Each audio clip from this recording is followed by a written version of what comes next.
Okay, what up ladies and gents? I'm actually recording this video live right now. I'm actually streaming right now because I couldn't change my stream time and I really had to get the video about this hotfix out because honest to God, I read it and I was like, people are going to go crazy over this.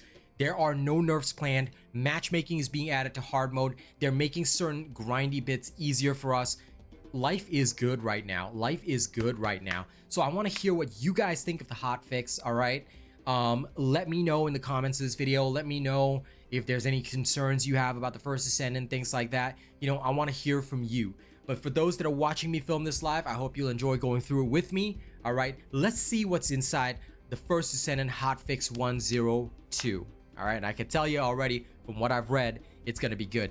Now, the hotfix actually just dropped a little bit before this stream. All right, it was actually at 6:05 PDT. And the platforms that they targeted are obviously all the platforms that this game is released on, right? So here is the first part of the hotfix. In fact, you know what? Let's buff up the, let's zoom in a little bit like that. All right. And then what we're going to do is we're going to move the window a little bit there. All right. So now I'm going to scroll down. Okay. This way y'all can read it a little better. In terms of content improvements, they have added the start public operation function, i.e. matchmaking, to the infiltration operations hard mode. This is something that many of you were concerned about because people were like, why is there no matchmaking in hard mode? Now there is. Now there's matchmaking in hard mode. So even if you change the selected reward, it will still be available. However, if you select any additional options, okay, only start private operation will be available. So for those of you with friend groups, nothing much will change. For those of you who need people to go through with like for their first attempt or whatever, just to get a feel for things. All right, now you can. Now you can. They've also removed the sequential type of immunity spheres from named monsters. They have been changed to either the default or extermination types. So the ones where you have to hit them in a certain order no longer exist.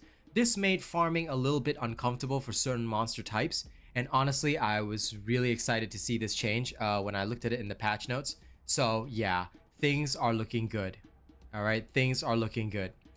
And as for chat, we're going through the video right now. I hope you guys will enjoy it, yeah?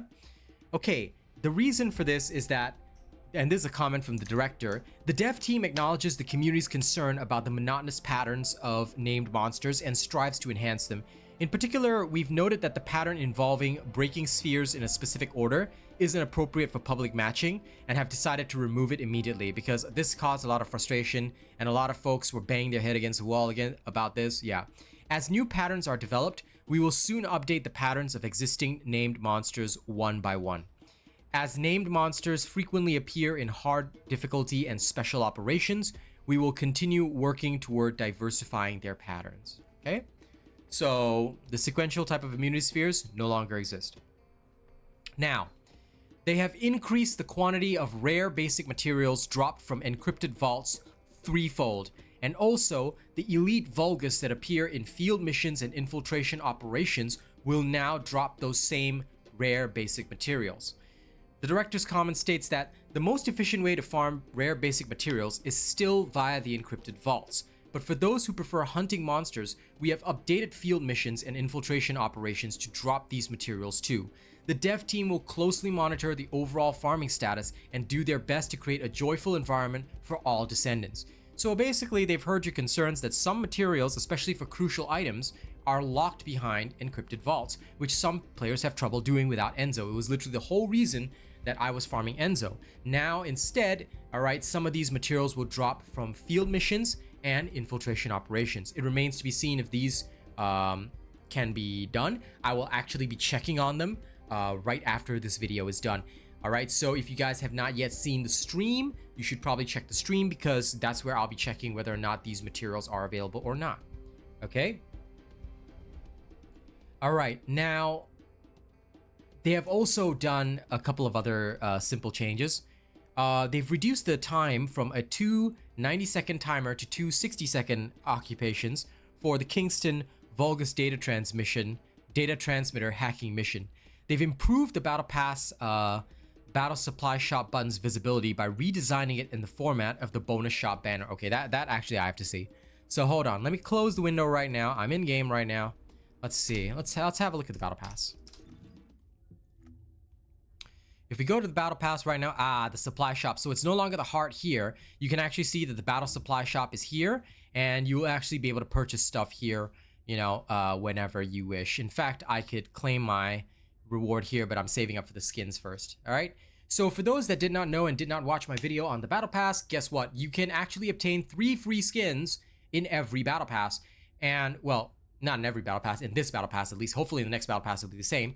But free skins are available for your 3 starter characters, all right? Viessa, Ajax, and all that. And you will find them in the battle supply shop. How do you get the battle supply coins? You have to do the seasonal challenges, and some of the weekly challenges will have them, all right? I've literally already gotten 2 weekly challenges done. All that remains is defeat enemies with Freyna's skill, Venom Trauma. See? That easy, all right? So these are my challenges. This is what I have gotten done so far. And you want more of the supply, all you got to do is do the seasonal challenges. Okay, so that's done. Actually, while we're here, for those of you that don't know, you can search for anything in the game via the access info. However, the main concern for many players was the crystallization catalyst energy activators. For the energy activators, all right, they needed to, there are some materials that could only be obtained like this from the encrypted storage vault. Now, can they be obtained from missions? Yes, they can. Now you can kill mission monsters to obtain the conductive metallic foil, and we will definitely be testing this out because obtaining this to craft the energy activator would be amazing. Then all you need is the energy activator blueprint, which is from almost any amorphous material pattern, but the chances are simply low. So get ready, because any way of opening this stuff up usually has an energy activator blueprint. And you'll have to keep opening the amorphous materials in order to get it. So once you get this, all you need to do is just farm up a little bit of conductive metal foil, low carbon activators, you know, the plasma battery, polyatomic ion particle, which I've got too much of. Easy peasy. All right, there you go. Can you tell how excited I am about this? Man, recording this video live on stream, but yo, this is awesome. Okay, now they have also updated the library window from closing when the map is open and closed to acquisition information pop-up. They've improved the duration of party invitation messages to make them easier to confirm and accept. They've improved the duration of the Descendant instructor lines. So many Descendants have commented that the Descendants instructor dialogue contains many useful game tips. Currently, it's not possible to revisit previous dialogues, but they are planning to fix this. We will continue to make improvements so that Descendants can easily access the information they require. They moved the guide NPC you meet after first arriving in Albion closer. Okay. Optimization improvements. They've improved the stability of the shader preparation process by reducing the CPU load during shader generation. All right. They have lowered GPU memory usage when everything is set at high or higher quality. They have fixed an issue where character skins were displayed abnormally in low graphic settings intermittently during extended play. They have fixed a bug that allows frame rate limits to be set when using NVIDIA and AMD's frame generation. They have fixed an issue where shadows were intermittently displayed abnormally depending on your view, and they've made various other fixes for optimization purposes, and they'll be continuously monitoring them. So do look forward to that. Okay.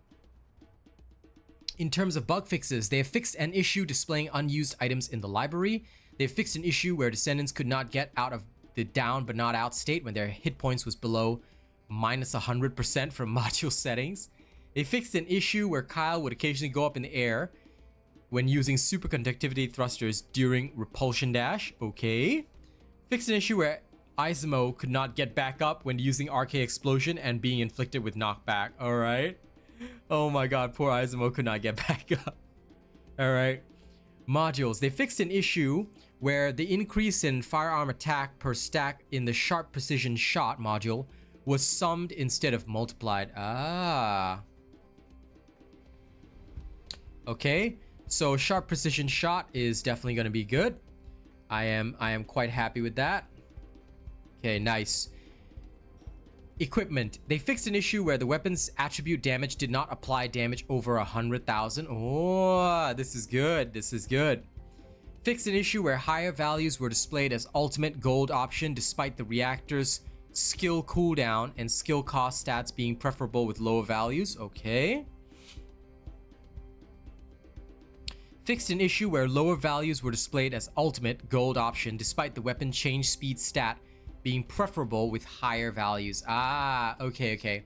So this is that whether the skills were gold, purple, or whatever, basically they're talking about the affixes. So if you just give me a second, I'll show you. All right, they were talking about these affixes right here. Okay, so if you look down there, skill critical hit rate, toxic skill power boost ratio, they should now have the correct coloration. All right, so you guys should not encounter problems with that. Good. Okay, coming back there. They have fixed an issue where amorphous material pattern 118 and stabilizer and shape stabilizer form 8 were not dropped at Frozen Valley Vulgus strategic outpost in Fortress Hard. Okay, good. They fixed an issue where elite Vulgus in the White Knight Gulch upper hatchery battlefield missions did not drop rewards. Lol, good. They fixed an issue where monster spawning was interrupted at some Vulgus strategic outposts. Okay, good. Instance dungeons. They fixed an issue where Vesper's resource box materials were dropped from Echo Swamp, Agna Desert, White Knight Gulch, Hagios, and Fortress Infiltration Operation resource boxes. Okay, good. In terms of research, they fixed an issue where the core materials of Ultimate Descendants were incorrectly displayed as rare instead of Ultimate tier. Good. Miscellaneous. Mostly for the French option, they fixed issues with like wording and things like that. Director's additional comment. Okay, now this one is the important one. I want you guys to pay attention, all right? It has come to our attention that the community is worried about possible nerfs to Tamer and Glaze Infinite Magazine builds. This meta is very strong, but since it is within the scope of what the dev team has planned, there are no immediate plans to do so. In addition, some weapons are more powerful than the Tamer, and there are a variety of character builds that rival Glaze Infinite Magazine, so please enjoy them fully. We've been looking forward to seeing Descendants use creative builds to take down powerful Colossi swiftly, so we're quite delighted to see this in action now. We are well aware that as many Descendants begin farming in earnest, various discussions are taking place regarding drop rates. There is no variable drop rate system in the First Descendant. There is no war in Ba Sing Se. We are using the fixed rates displayed in the game. It's just that many people do not understand probability. You ever need a lesson in that? Come and ask me, I'll help you. The dev team has reviewed the acquisition rates across all servers and confirmed that they are dropping according to the rates displayed. We are currently working on various measures to ensure the community can trust the dev team, such as disclosing item drop amounts for each content. Best. We also prepare ways to improve the farming experience. I think what they mean is that they're going to have future updates that will improve the farming experience. That's what I'm getting from that line. The First Descendant will continue to communicate transparently and honestly, just like the RealAsianRobot. I love this. This is why I love this dev team. These guys are amazing. Okay, I hope you guys have heard this out. Right? Base devs, they are not taking away your power fantasy. There is no nerfs. There are no nerfs in Ba Sing Se. All right? So, look forward to it. I hope you guys all enjoy this. There are no nerfs coming. I hope you guys understand that this is the power fantasy that I talked about and the devs talked about in the dev talk. I told you no nerfs are coming, no nerfs are coming, and everyone's all like, I'm worried about nerfs. Listen, just because another terrible dev team nerfed all your favorite weapons in another game that we're not going to mention here, no name and names, but you know, if you know, you know, just because they nerfed it all in that one, all right, doesn't mean that these devs are going to nerf it. Why? We're Asian. We're Asian. We get you guys. We know that you guys want the power, and we love power. Power fantasy is why we do this, right? That's why the builds are coming. That's why all of that's coming. So make sure y'all keep watching this video. For those who see this video being uploaded to my channel, now this is not for those people on stream who are watching. I know I'm waiting to interact with you guys too, but listen, like, share, and subscribe, all right? Don't forget to register as my supporter, all right? You can register as my supporter via the link in the stream description, all right? Look forward to that. It has been an amazing time creating for you in the first week. I'm looking forward to many more weeks of this, all right? See you all on the next video.